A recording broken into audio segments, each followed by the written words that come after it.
Namozxon inson dunyodagi eng baxtli insonman desa, mayli uni puli bo'lmasin, dang'illama uchastkasi bo'lmasin, tagida zo'r mashinasi bo'lmasin, zo'r kiyim kiymasin, mayli zo'r dasturxondan ovqat yemasin. Birodarlar, eng baxtli inson bu namozxon inson hisoblanadi. 5 mahal namoz o'qiydigan inson hisoblanadi.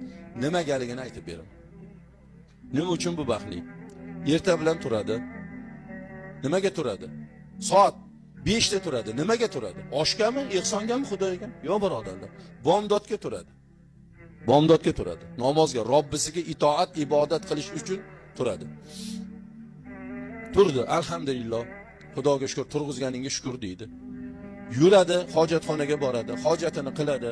Alhamdulillahillazi azhaba annil ada val afani. Menga qornimda turib azob beradigan narsani chiqarib, menga xotirjam hayot berganligi uchun senga hamd sanolar bo'lsin deydi.